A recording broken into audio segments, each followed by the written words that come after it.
Welcome to the show. We got a lot going on for you. The best way to dish out some holiday cheer, we decided, is to give out some fantasy advice that everyone can hear. We got the Yule log going behind us. All we're missing is some eggnog. But in the meantime, we will start with our holiday showdowns. In fact, we will begin at the end of the holiday weekend with at least what is on paper maybe the biggest game of Week 16. It is the Ravens at the 49ers. You can see that on Monday night. The nightcap, maybe the perfect way to distract from talking to some of your weird relatives. And so when you're looking at this one, Rank, a lot of fantasy all-stars here. Who do you like?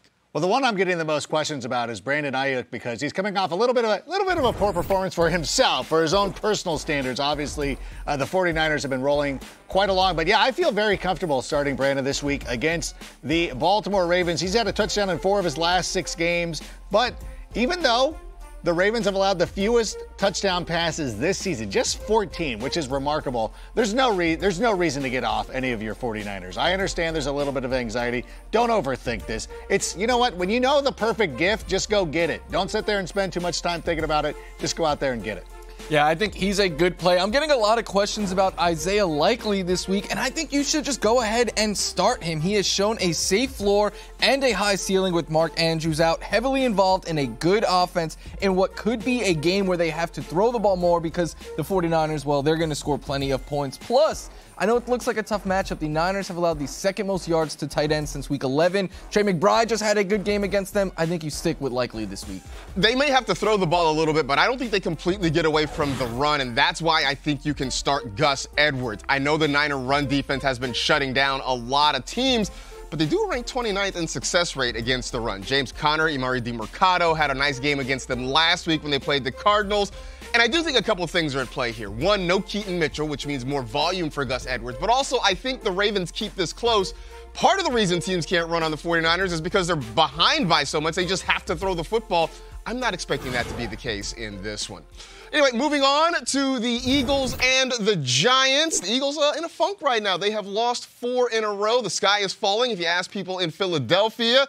But, Rank, you like Philly's offense getting back on track this week. I do. It's so funny because a couple of weeks ago, everybody had given up on the San Francisco 49ers. Now people just presume that they're going to be going to the Super Bowl. So there should be some hope for the Eagles. And one of the guys that I'm looking at is Devontae Smith. In this matchup, he's had at least 50 receiving yards in 7 consecutive games. And he's got a great history against the New York Giants, a receiving touchdown in 2 of his last 3. The Giants have allowed the 5th most fantasy points to wide receivers this season. I'm going to go with a guy on the same team with the same initials, DeAndre Swift. I think you start him against the Giants. I know he didn't have a huge fantasy game last week, but he did have 20 touches. The Giants have allowed the 3rd most rushing yards to running backs, the 3rd most rushing touchdowns this year. And I think this could be a game where the Eagles jump out to a lead. If they're not playing one of the top teams like they have been, and if they have a lead, we know they like to grind out the clock with DeAndre Swift. So the Eagles looking to avoid 4 in a row here. Meanwhile, I think you're starting Darren Waller in this one. Look, we saw him earlier in the season when he was healthy and had 86% route participation weeks 2 through 7 when he was good to go. Targeted on 22% of his routes. Now, he wasn't on the field a ton last week, but I do think that changes. And yes, he's a tight end, sort of profiles as a wide receiver. And we have been picking on the Eagles secondary all year long. So we'll see if Philadelphia, though, can break out of the funk that they are in. Meanwhile, after you are done assembling toys, opening Christmas presents, and cursing yourself because you didn't buy enough batteries for everything that you have to use them for, you can check out the Raiders and the Chiefs. Rank, what are you looking at for this one?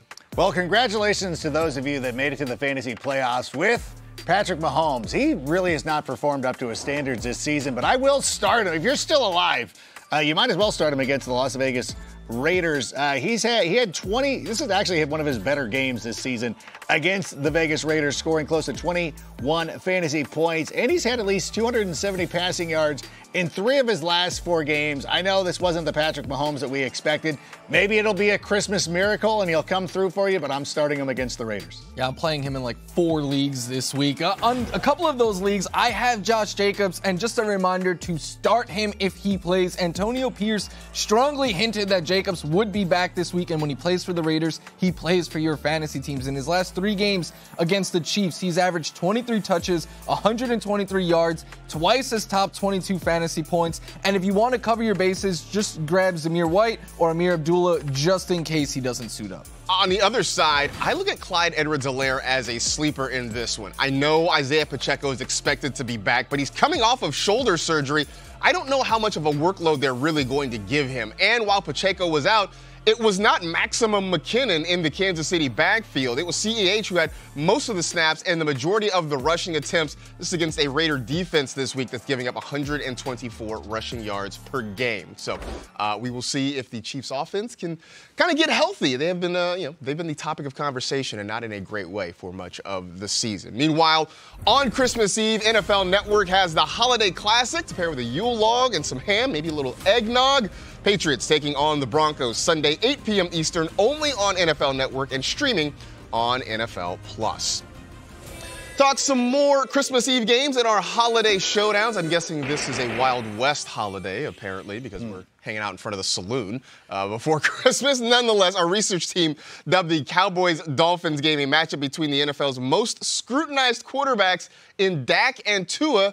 That might not be wrong. Rank, who do you like, though, in this one? Well, one of the things I don't appreciate, why isn't this considered a potential Super Bowl matchup? These teams, a rematch of Super Bowl VI going out there, why not? But in this contest, I'm going to be looking at Tony Pollard as a guy who has got kind of a tough matchup. The Dolphins aren't very generous to running backs, especially on the ground. But the thing is, and why I really like Tony Pollard this week, is that his role as a receiver out of the backfield. If you break this down, I was talking to some kid on Twitter, Instagram, whatever it was, because he was very like, I don't know about Tony Pollard, but I'm like, if he rushes for 45 yards, has 5 receptions for 45 yards, that ends up being a pretty decent day. And when you look at some of your choices this holiday weekend, that's a good start. He's an RB2, but I still think that he's somebody that you need to start this week.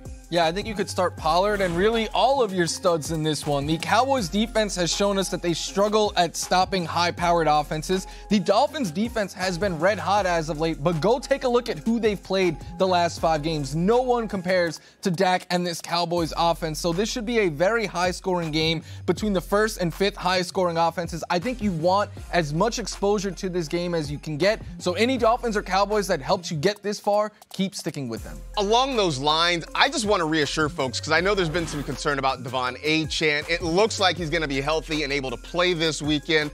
And for as much as we've talked about how good the Cowboys offense has been since their bye, in that same stretch, the run defense has become a little bit leaky, giving up 126 rushing yards a game. I mean, they got plowed by the Bills' run game last week. So I think, as we talk about how great this Miami passing game is, let's not ignore the fact that they are number 4 when it comes to their rushing offense. So I do think Raheem Mostert is in play, and I also think Devon Achane should be in your lineup since it looks like he's going to go this week.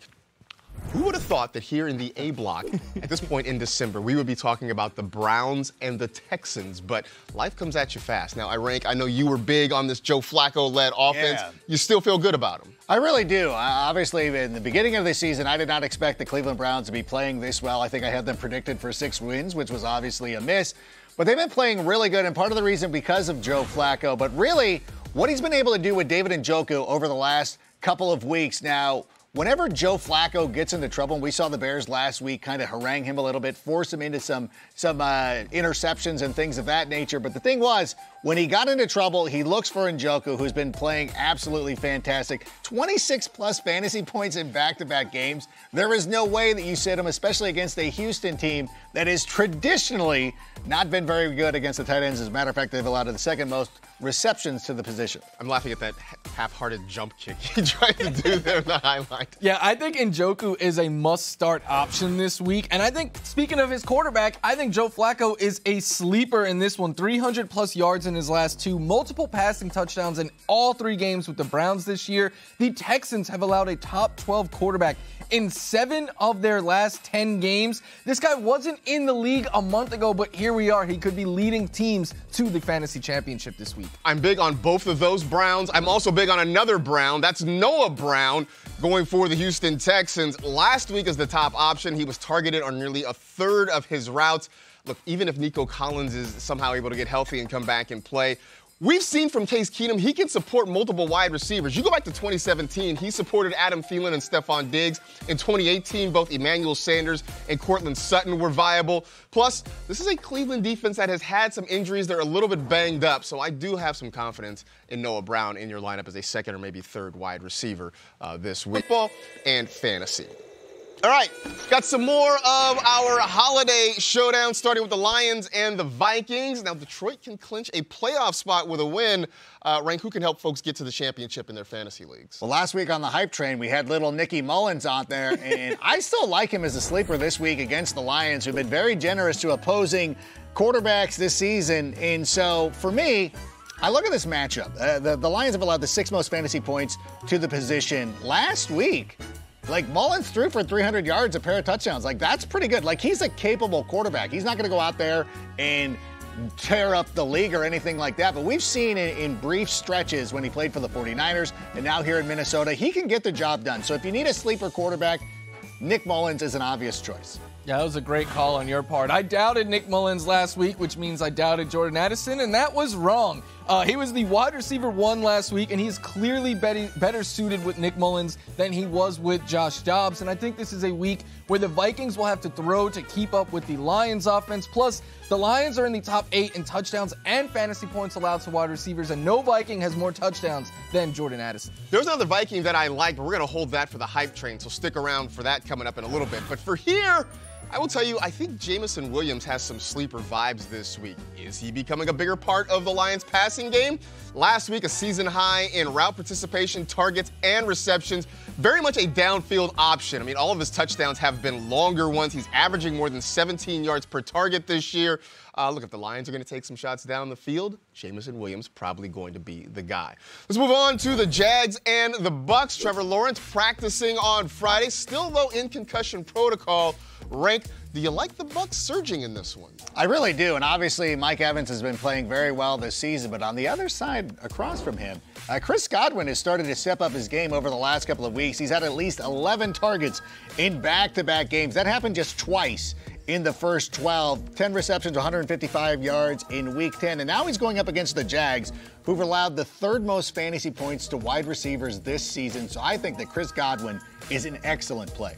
On the other side, I think Calvin Ridley is an excellent play as well. He's been up and down, but 25 targets in his last 2 games combined. He leads the NFL with 17 end zone targets. Plus, the Bucks have allowed the 2nd most yards to wide receivers, specifically on deep passes. They are in the top 4 in yards and touchdowns allowed. So he does become more volatile if Trevor Lawrence does not play, but either way, the matchup and how much volume he's been getting, the upside is too high to get away from. I have concerns about Travis Etienne. He had a great start to the season, but his production's taken a hit since the early part of the year.